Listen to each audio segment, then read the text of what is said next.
읽겠습니다. 그 땅에 정탐한 자 중 눈의 아들 여호수아와 여분네 아들 갈렙이 자기들의 옷을 찢고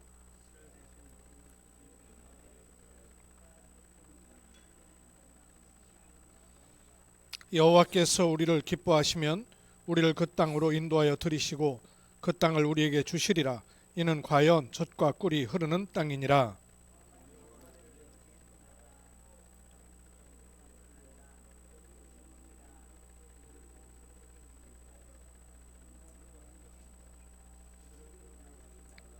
같이 읽습니다.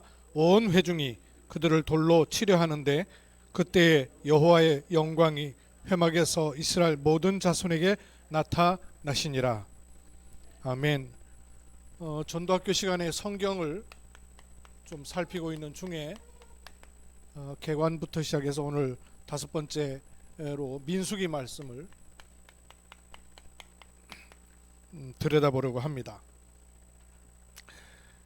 민수기를 동떨어지게 민수기만 봐도 되지만 사실 모세오경은 같이 봐야 됩니다.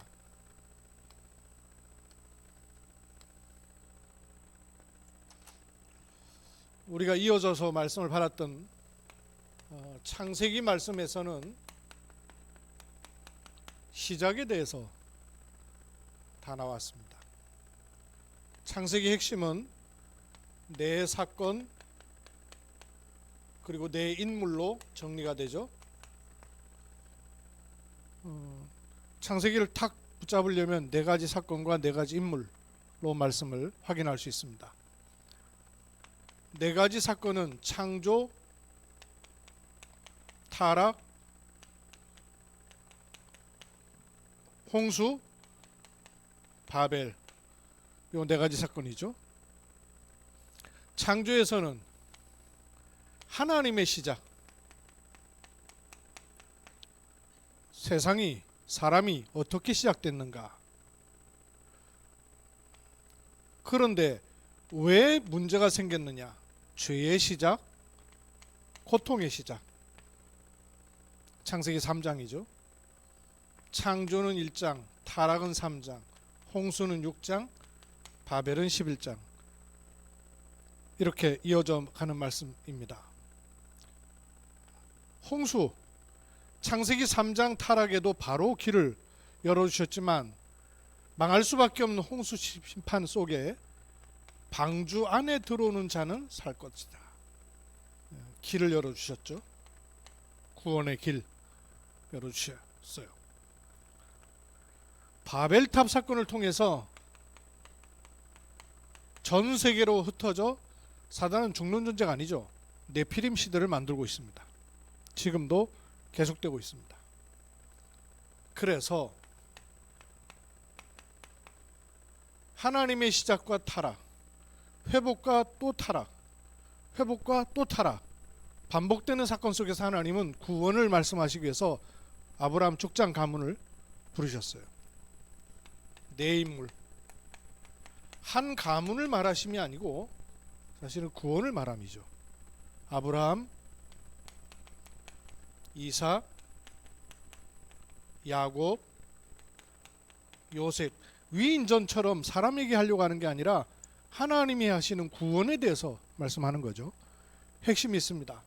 아브라함을 통해서는 구원의 시작. 아브라함이 하나님을 향하여 가는 것이 아니라 하나님이 아브라함을 찾아오셨습니다. 이삭은 아버지 아브라함으로부터 붙잡았던 언약을 가졌는데 그 구원, 그 축복을 누리기만 해도 한 해에 100년 먹을 것이 나오고 다툼이 생겼을 때 근원을 얻게 되는 응답을 받았어요. 야곱, 이런저런 일이 굉장히 많았습니다. 그러나 구원받은 자를 하나님은 변화시키시면서 승리하게 하신다. 성화. 요셉, 가정에서 떠나게 되고 노예로 팔려가고 많은 일들이 있었습니다마는 결국에는 승리한다. 구원의 네 가지 사실입니다. 구원의 시작과 구원의 누림과 구원의 성화와 구원의 승리. 역사를 말함이 아니라 하나님의 시작에 대해서. 출애굽기 출애굽기에서는 이 축복이 후대에게 전달되지 않아서 노예, 애굽, 바로 왕에게 잡혀버렸어요. 창세기 3장 문제가 그대로 들이닥친 거죠. 바로 왕, 사단의 지배를 받고 있는 실존입니다. 노예라는 죄된 세상에 살게 되는 것이죠. 육신에 노예돼 버린 것이죠. 창세기 3장 문제 그대로 출애굽 때에 빠져나오는 길을 주셨어요. 피 제사를 드리라. 광야 생활하는 동안에 언약궤를 앞세워라. 그러면서 출애굽기를 통해서 가장 남기길 원하셨던 세절기 언약, 유월절 구원이죠. 해방, 오순절 인도, 수장절 승리, 구원과 인도와 승리. 사실 이거 아브라함 족장 네 가문을 통해서, 족장의 가문을 통해서 말씀하고자 했던 게 절기로 들어와 버린 거죠. 이렇게 애굽에서 나오긴 나왔는데 더 중요한 흑암에서는 나오질 못했단 말이에요. 그래서 애굽에 나오는 게 문제가 아니라 출흑암해야 된다는 것입니다. 애굽에선 나왔는데 애굽의 근성을 그대로 가지고 있고, 애굽 근성 나왔는데 가나안을 향하여 가는 믿음의 걸음이었어야 될 7대 여정이었어야 될 그 여정이 광야 근성으로 남아버렸어요. 왜 그렇습니까? 없어지지 않는 거예요. 애굽에서 나왔는데 노예 근성이 여전한 거죠. 그게 광야에까지도 이어져 가는 겁니다. 그래서 애굽에서 나오는 게 문제가 아니라 진짜 구원을 받으라, 출흑암입니다. 그 다음이 레위기서죠.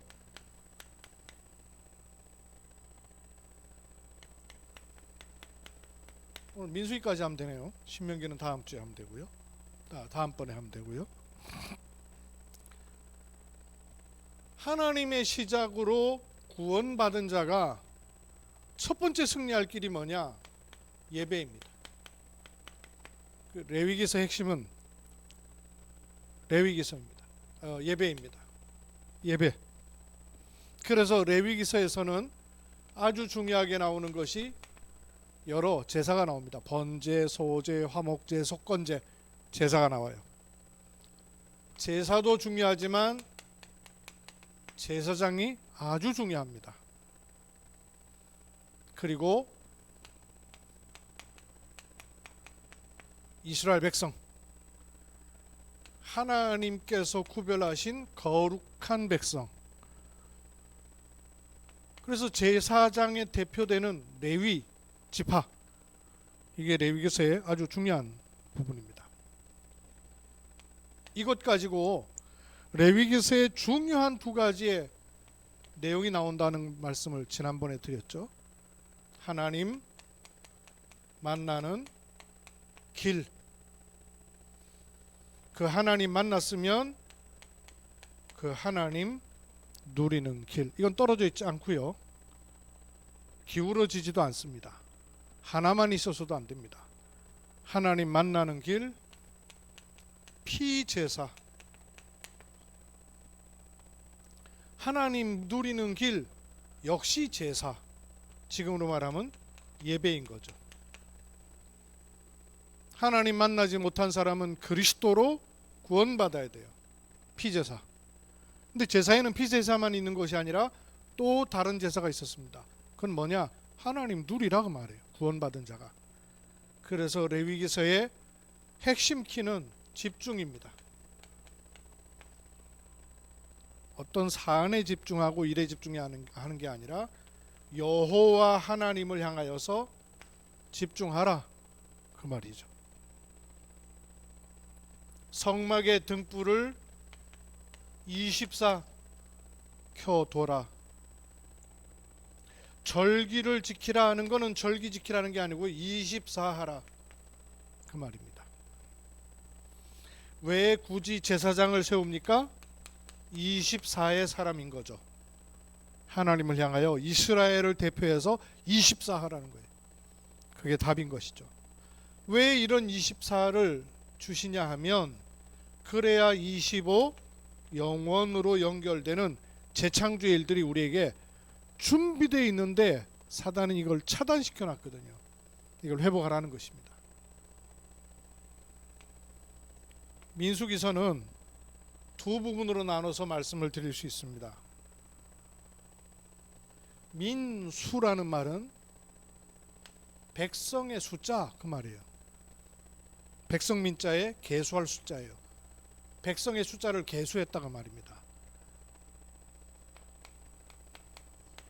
하나님의 백성, 더 정확하게 말하면 하나님 나라의 백성이죠.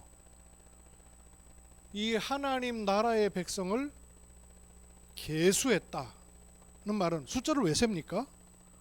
숫자를 세는 이유는 전쟁이 있기 때문에 그래요. 싸울 이유가 있기 때문에. 우리가 숫자가 얼마나 되느냐를 파악하는 이유는 그것 가지고 해야 될 사명이 있기 때문에 그런 거죠. 그래서 하나님의 백성이라는 말은 뭐와 연결되어 있냐면요, 사명과 더 앞서서는 정체성과 사명이 연결되어 있는 겁니다. 그게 민수기서에 드러나는 부분입니다. 백성의 수를 민수기에 2번 계산을 해요. 1장에서 백성 수를 외웁니다. 그 숫자를 파악합니다. 26장에서 한 번 더 민수합니다. 숫자를 파악한단 말이에요. 근데 1장에서 숫자를 파악하는 거하고 26장의 숫자를 파악하는 거하고는 사뭇 차이가 있어요. 1장의 숫자를 파악한 사람들은 누구겠습니까? 출애굽을 경험한 1세대, 그 수를 파악한 거예요. 26장은요, 광야를 통과하고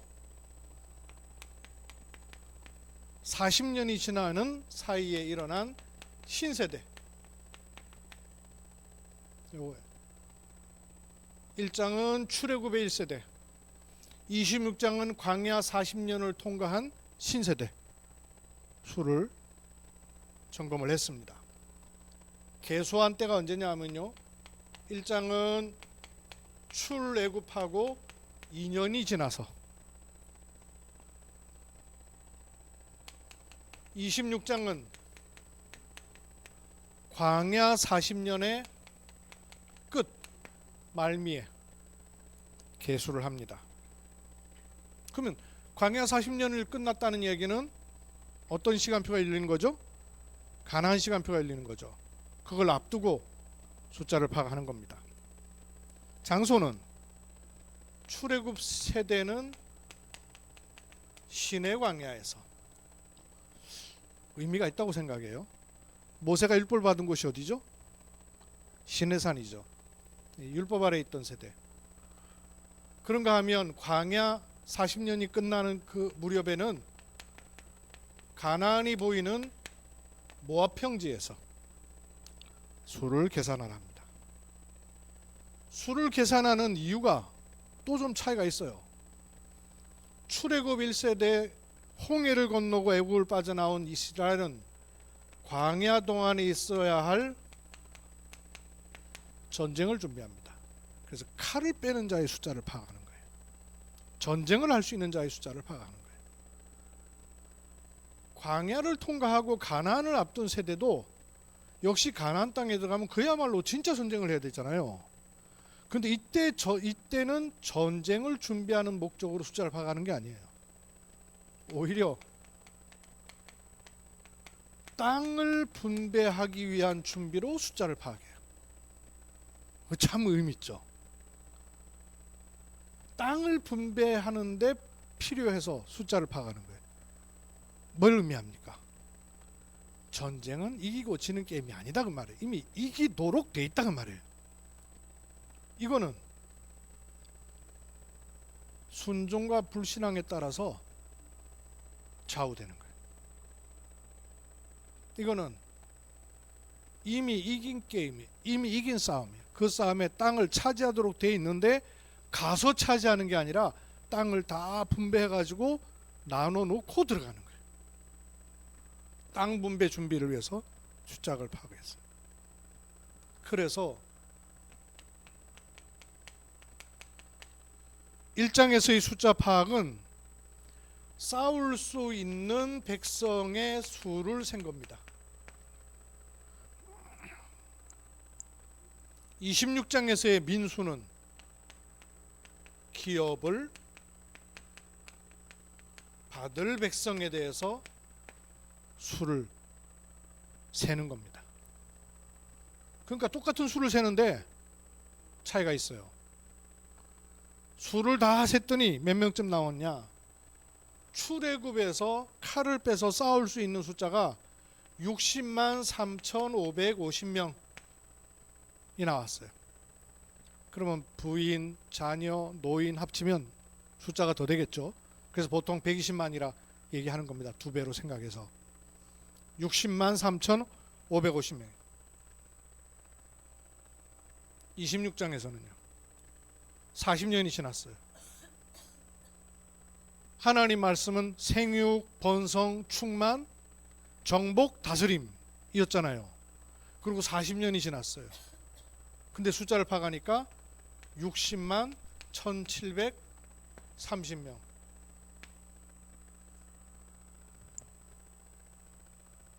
줄어버렸어요. 똑같은 것도 아니고 숫자가 거의 비슷한데 또 줄었어요. 왜 그랬습니까?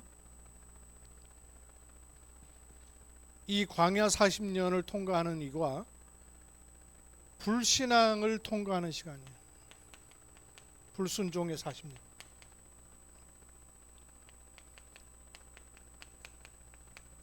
불순종의 40년. 그래서 하나님 뭘 하시냐? 세대 교체하신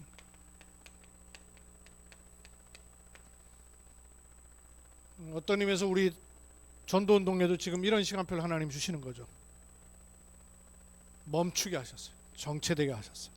그러면서 모든 불신앙을 떠나보내지 않으면 새로운 시작이 안 되는, 요단을 건너고 가나안을 정복해야 될 그런 시간표를 놓고 하나님은 사건을 터뜨리신 것처럼 보이지만 사실은 출애굽 세대와 똑같은 시간표를 하나님이 우리 주시는 거예요. 요 시간표에 있었던 일을 보세요. 왜 만나를 주셨어요? 만나 사건은 믿음의 사건이 아닙니다. 불신앙 때문에 주시는 사건이에요. 불뱀에 물린 자마다 노뱀을 쳐다봐라. 불신앙의 사건. 그리스도 아니면 살 수 없다는 걸. 미리암과 아론의 반역의 사건. 모세에 가장 가까이 있던 사람들이 모세가 누군지를 못 알아본 거예요. 모세가 중요한 게 아닙니다. 모세를 통해서 하나님이 행하시고자 하시는 그 일, 그리고 그 메시지 모르는 거예요. 지금도 똑같은 것 같아요. 다락방 전도운동의 유 목사님 가장 가까이 있는 사람들이 모르는 것 같아요. 이 전도운동이 어떤 것인가를 모르고, 유 목사님이 누군가를 모르고, 하나님 무슨 일을 하고 계시는지를 도통 모르는 것 같아요. 불신앙, 불순종의 40년. 이거는 장사 지내버려야 돼요. 광야 40년은 장사 지내야 됩니다. 장사 지낸 바 돼야 돼요. 그래서 언약을 계승하는 자들에게 하나님께서 언약을 다시 확인시켜 주실 뿐만 아니라 자꾸 확증하게끔 하셔요. 그래서 그 언약을 계승하게 하십니다. 세대 교체하는 이유는 사람 바꾸는 게 아닙니다. 언약을 계승하는 거예요.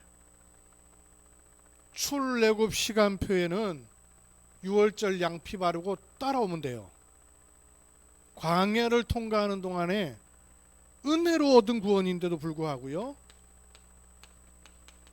훈련시키십니다. 불신앙이 아니고 사실은 훈련시키는 과정이에요. 불신앙의 조건들이 아니고 사실은 연단하시는 거예요. 왜냐? 언약을 계승할 새로운 세대이기 때문에. 그래서 민수기는 이런 중요한 의미를 가지고 있습니다.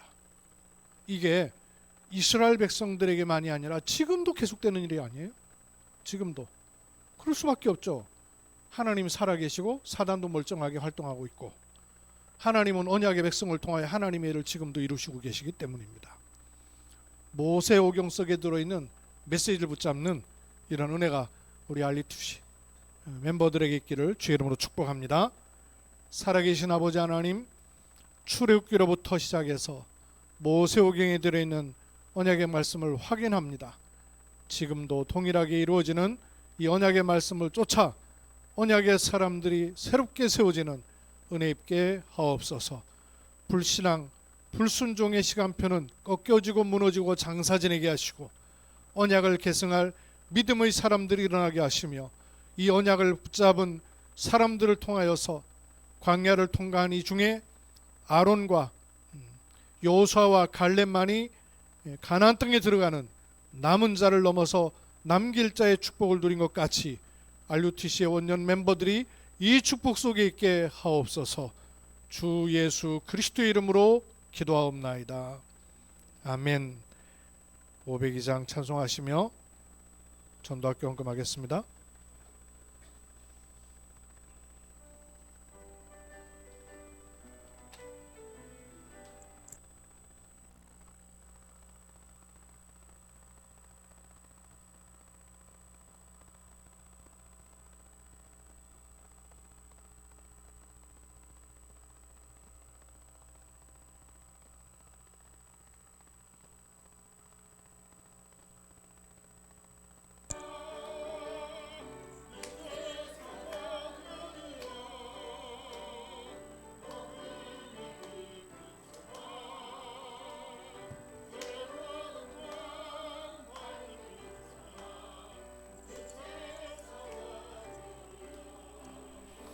선한 사역 위하여 힘을 내 이 진리 전파, 주의 크신 사랑을 전파하며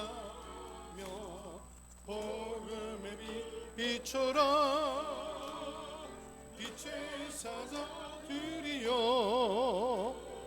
복음의 빛처럼 죄로운 밤 밝게 비춰라. 빛의 사자들이여,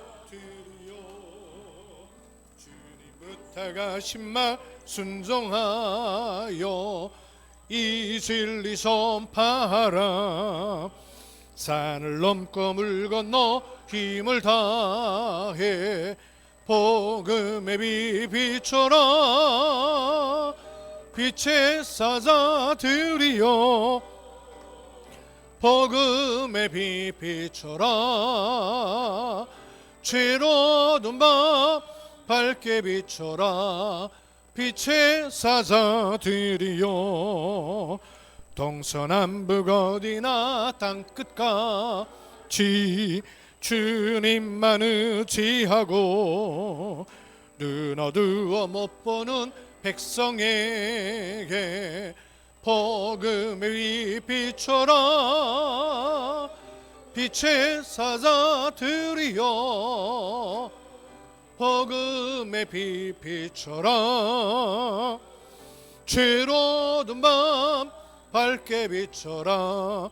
빛의 사자들이여. 하나님의 은혜를 감사드립니다. 전도학교로 모이게 하시고